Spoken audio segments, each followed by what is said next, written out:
It was a busy time for the engines on Sir Topham Hatt's railway.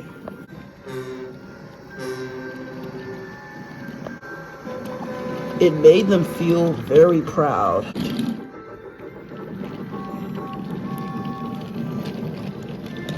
Given special jobs is what the engines loved the most. The engines knew that by doing their work, it would make Sir Topham Hatt very happy.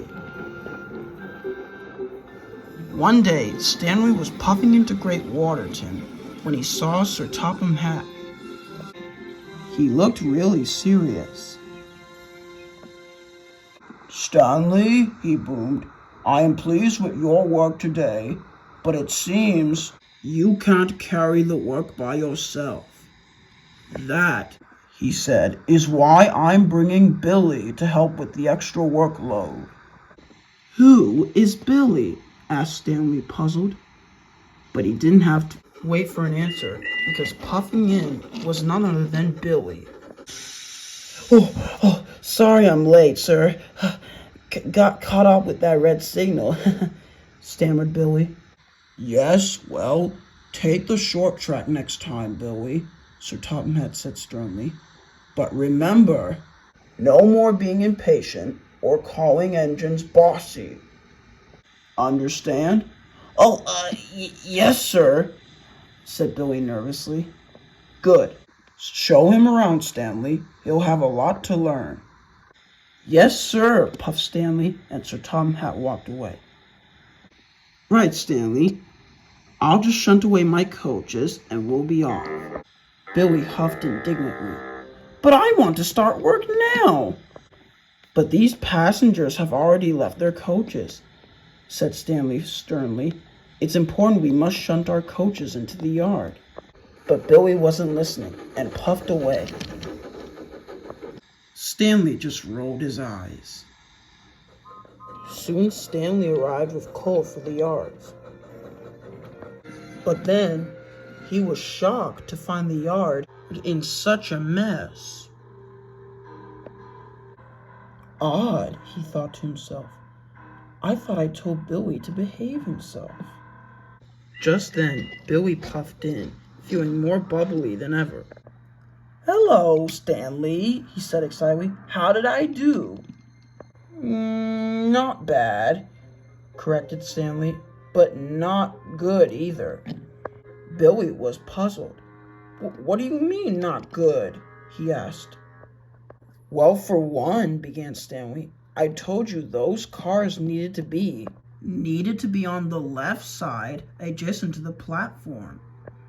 And those cars need to be added to Toby's train, not the train for James." "Well," spluttered Billy, "you should have told me otherwise." "I did," corrected Stanley.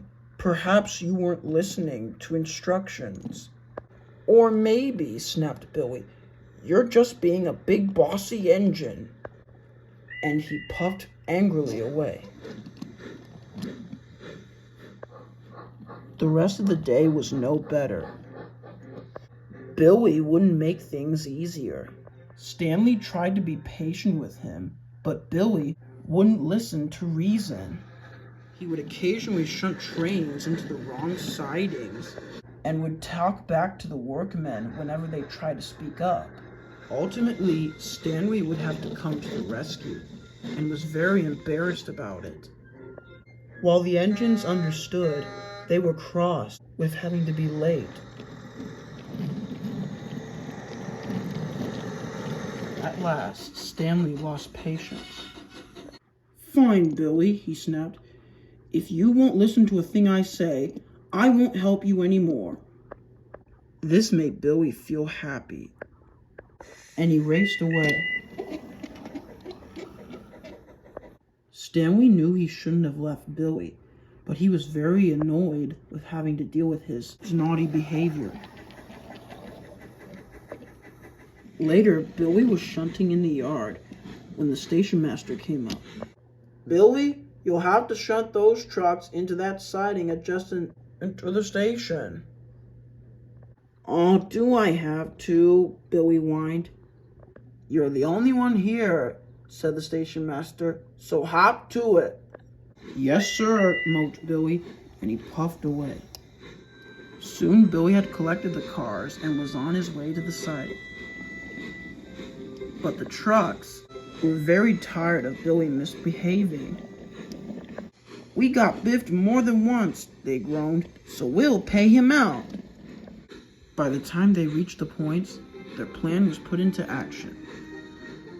Hold back! Hold back! The trucks cried. Bust my buffers! Cried Billy, and he came to a sudden stop. Come on! Billy groaned. Get moving! But the trucks, of course, laughed and laughed. Just then, Stanley puffed up.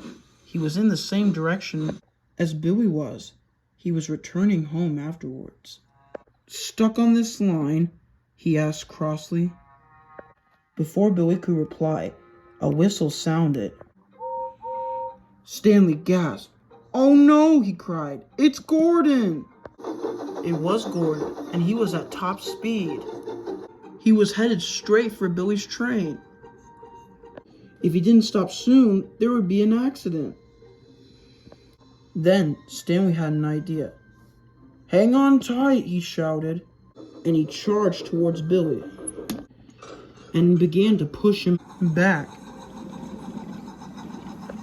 Gordon gasped when he saw him. Get out of the way, he shouted. The points were changed just in time for Billy and Stanley to clear. Gordon thundered down the line. Everyone breathed a sigh of relief.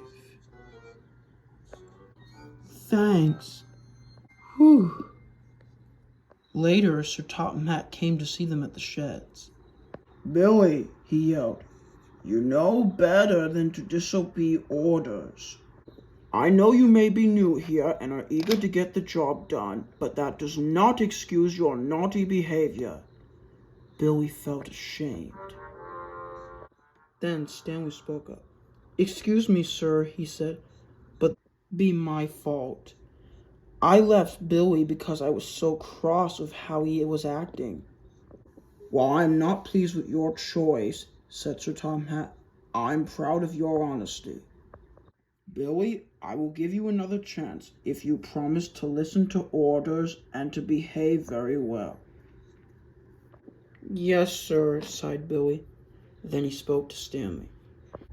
I'm sorry for saying you're bossy. You were just trying to make sure I did the job right. That's all right, said Stanley sweetly. I shouldn't have left you anyway. In future, let's remember to have each other's back. Billy could only chuckle.